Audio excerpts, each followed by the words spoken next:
Alors, bonjour tout le monde. Vous venez de recevoir votre iPad de la commission scolaire et là, vous allez vouloir le paramétrer et faire en sorte que vous puissiez vous en servir pour faire les capsules parce que il y aura, c'est sûr, peut-être un risque de confinement supplémentaire ou c'est un outil qu'on va pouvoir utiliser, là, nous, pour développer différentes affaires. Donc, dès que vous avez votre iPad, il devrait arriver chargé, bonne chose, et vous allez aussi avoir reçu le stylet là, qui vient avec. Donc, je vous donne quelques informations de base pour configurer votre iPad pour commencer, mais bien entendu, toutes ces choses-là, vous pouvez les réécouter ou les adapter avec ce que vous avez besoin d'utiliser. Moi, ce que je vous suggère, là, c'est vraiment ce que je pense qui pourrait vous être utile le plus. Donc, c'est sûr que la première chose qu'il va falloir faire pour vous, c'est faire votre identifiant Apple. Donc, ça se peut que vous ayez déjà un identifiant Apple parce que vous possédez déjà soit un iPad, peut-être déjà, ou dans la famille, il y en a un. Vous avez un compte excusez-moi, Apple parce que vous avez un cellulaire, un iPhone ou un truc du genre. Donc, si vous avez déjà un compte, c'est super facile. Ça va être une des premières choses que l'iPad va vous demander quand vous allez l'ouvrir, de mettre votre identifiant Apple. Si vous n'en avez pas un, c'est quelque chose qui se fait très rapidement. Donc, une fois que tout ça c'est fait, puis que votre identifiant Apple est déjà installé dans la... Comme moi sur le mien, là, vous le voyez ici, là, je suis déjà connu de mon iPad. Il va falloir donc placer différents petits outils qu'on va utiliser. Commençons par, donc, on va dans Réglages. Donc, Réglages, là, c'est là où j'étais il y a quelques instants, c'est-à-dire l'engrenage là, que vous avez. En appuyant dessus, vous allez pouvoir ensuite aller dans Centre de contrôle. Donc, Centre de contrôle, c'est ce qui est ici en dessous de Général. En allant dans Centre de contrôle, moi, je vais vous demander d'ajouter le petit outil qu'on va utiliser pour enregistrer l'écran de notre iPad. Donc, pour faire ça, on va dans Personnaliser les commandes. Et dans Personnaliser les commandes, vous voyez ici, minimalement, ce que je vais, moi, vouloir utiliser. Donc, par défaut, minuteur, appareil photo devrait être là. Vous avez peut-être aussi, vous, d'autres choses qui arrivaient comme de facto sur votre iPad. Par exemple, la lampe de poche, ce genre de trucs-là. Moi, j'essaie d'avoir le moins de trucs possible là, mais ça, c'est un choix personnel. Ce que j'ai besoin que vous ajoutiez, vous, c'est ici enregistrement d'écran. Vous, présentement, il va apparaître dans la série de petites pastilles avec les plus verts. Donc, vous allez le sélectionner ici en appuyant sur le plus. Je vous le montre ici avec, par exemple, cet ajout-là que je voudrais faire. Et dès que je fais plus, il vient de grimper en haut. Moi, je vais l'enlever parce que je n'ai pas besoin ici sur celui-là, mais celui que ça vous prend, là, c'est enregistrement d'écran. Une fois que c'est fait, on retourne donc toujours dans les réglages, mais on va dans la section générale. Et là, dans la section générale, on va aller, c'est une suggestion que je vous fais, aller ajouter des claviers. Comme prof de maths, on aime bien avoir les vrais symboles mathématiques. Donc, alpha, oméga, l'alphabet grec. Parfois, on va vouloir avoir des symboles mathématiques comme le symbole de division. La barre avec les deux petits points ne se trouve pas dans tous les claviers. Moi, je l'ai trouvé dans un clavier japonais. Donc, je vous suggère, mais ce n'est pas une obligation, bien sûr, d'ajouter des claviers. Donc, on va ici dans la première option, clavier. Et là, moi, ici, vous voyez les claviers que je me suis ajoutés. Donc, français, Canada, bien sûr. Emoji, on aime toujours ça avoir des petits bonhommes. Le clavier grec et le clavier, donc, qui contient, entre autres, le symbole de division qu'on utilise beaucoup au premier cycle. Donc, japonais, kana, c'est dans celui-là que se trouve ce symbole-là. Donc, je répète avec la barre et les deux petits points. Une fois que ça c'est fait, je retourne maintenant donc sur l'écran d'accueil de mon iPad et là, ce qu'on va vouloir savoir, c'est où vont se trouver certains de ces outils-là. Donc, ceux que vous venez de placer vont se trouver quand vous prenez votre doigt et que vous descendez ici légèrement comme ça. Vous voyez là, je me place vis-à-vis du pourcentage avec le petit symbole de Wi-Fi.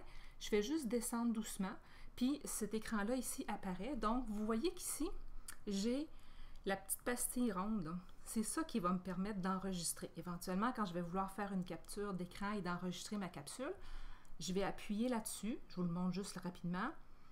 Et je vais m'assurer de mettre mon son à on.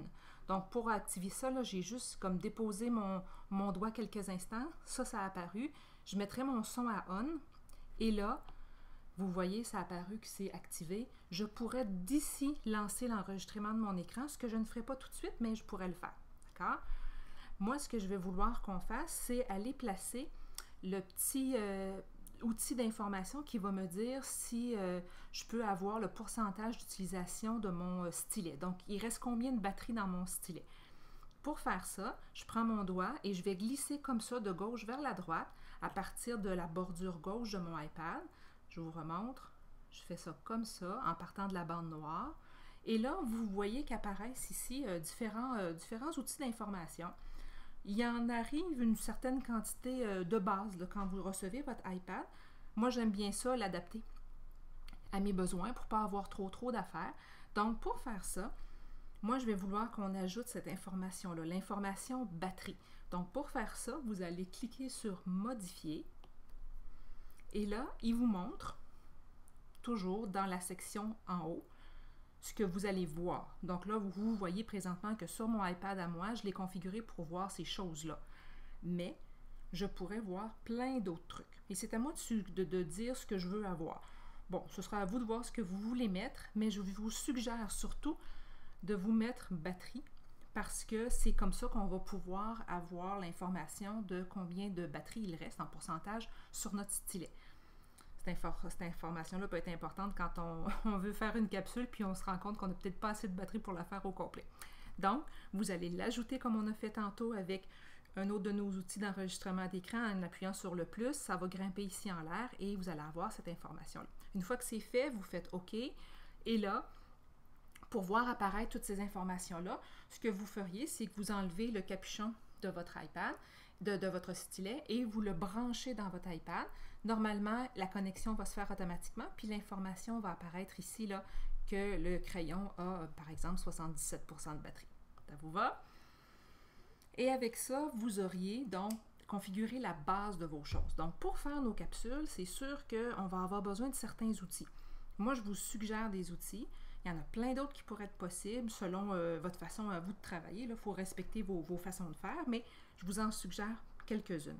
Tous les noms de ces applications-là vont apparaître dans le bas de la capsule, dans la section commentaires. Quand vous allez la visionner, vous pourrez avoir le détail de ça. Donc, ne vous en faites pas si vous ne voyez pas tous les détails des noms là, précis et en gros. Donc, moi, j'utilise beaucoup Calculator. Je vous le montrerai si vous le souhaitez. C'est une façon d'écrire, de faire des calculs mathématiques, mais avec le stylet. Ça va très, très bien. La reconnaissance des symboles, elle est excellente. Moi, je vous le suggère fortement.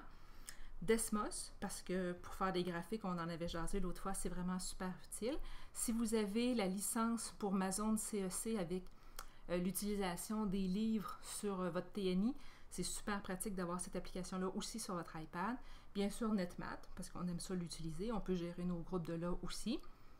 Et dans les outils que j'utilise pour faire les capsules, alors il y en a plein, mais surtout, Notability pour annoter, faire des PDF, ça va vraiment, vraiment très, très bien. Explain-Edu, c'est pour faire mes capsules. Bon, bien sûr, Word, Excel, documents, c'est des outils intéressants, pratiques. Pages, c'est comme un Word, mais c'est la version Apple de la chose. Numbers, c'est comme Excel, mais c'est la version Apple. Keynote, c'est un peu comme pour faire des PowerPoint. GeniusScan, vous pouvez mettre la version gratuite sur l'App Store. Ne payez pas la version payante, ça vaut vraiment pas la peine. La version gratuite, elle remplit complètement vos besoins. Elle vous permet de faire des scans de documents super facilement. Et bien sûr, Disque, pour tous vos comptes que vous avez Google, vous allez pouvoir avoir accès à en info nuagique à une place où vous rangez tous vos documents. Là, c'est vraiment super pratique. Donc, les noms de ces applications-là, je le répète, vont apparaître. Certaines sont payantes. On a demandé à la commission scolaire et aux techniciens de nous installer certaines applications.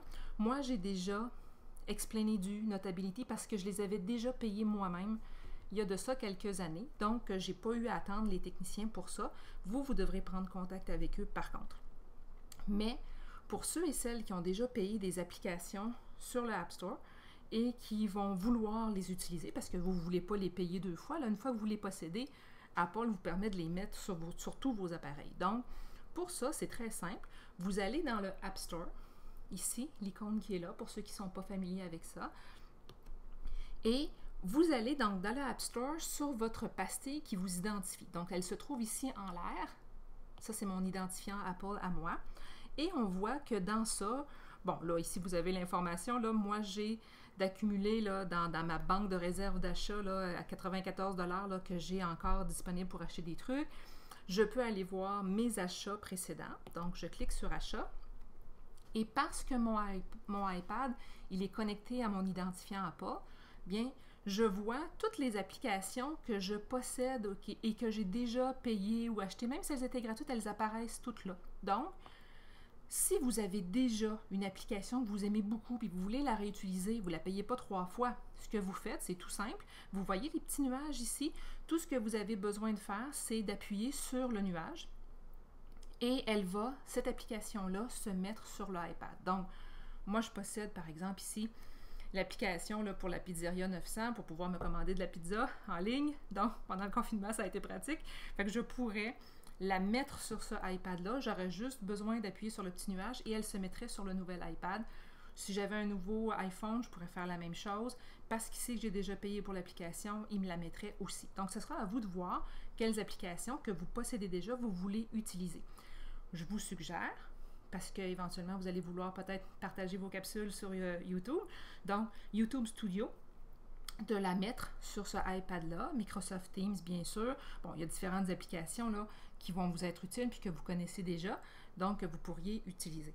Et ça va vous permettre de configurer votre iPad pour pouvoir l'utiliser. Prochaine capsule que vous verrez, c'est comment faire justement une capsule.